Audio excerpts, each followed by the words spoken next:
ညီကိုတို့အားလုံးပဲမင်္ဂလာပါကျွန်တော်ဒီနေ့ share လုပ်သွားပေးခြင်းတဲ့အကြောင်းလေးကတော့ Manchester United ရဲ့တိုက်စစ်မှု Wildland ရဲ့အကြောင်းလေးပဲဖြစ်ပါတယ်မင်္ဂလာပါ United fan area မှာညီကိုအားလုံးပြန်လည်ကြိုဆိုပါတယ်ကျွန်တော်ဒီနေ့ပြောပြသွားမယ့်အကြောင်းလေးကတော့ Wildland တယောက်အကြောင်းပေါ့နော်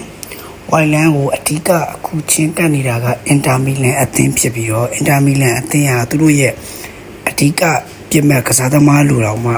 Wildland ကိုတတ်မှတ်ထားပြီးတော့ Wildland ရဲ့ agent နဲ့ Inter Milan အသင်းရဲ့တာဝန်ရှိသူတွေတွေ့ဆုံပြီးတော့ Wildland ရဲ့အပြောင်းရွှေ့အကြောင်းကိုထဲဝင်ဆွေးနွေးခဲ့လို့လည်းသိရပါတယ် Manchester United အသင်းကလည်း Wildland ကိုရောင်းချဖို့အတွက်ပြင်ဆင်လျက်ရှိနေပြီးတော့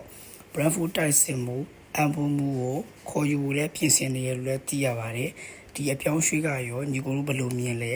Wildland တယောက် Manchester United အသင်းကနေတကယ်ပဲထွက်ခွာသွားတော့မှလားဒီလိုနောက်ထပ်ဗီဒီယိုတွေဆက်လက်လုပ်ဆောင်နိုင်ဖို့ကျွန်တော်ရဲ့ဗီဒီယိုလေးကို like and share ပြုလုပ်ပေးကြပါဦးကျွန်တော်ရဲ့ YouTube channel လေးမှာလည်း subscribe ဝင်ရောက်လုပ်ပေးကြပါဦးညီကိုတို့အားလုံးကျေးဇူးအထူးပဲတင်ပါတယ်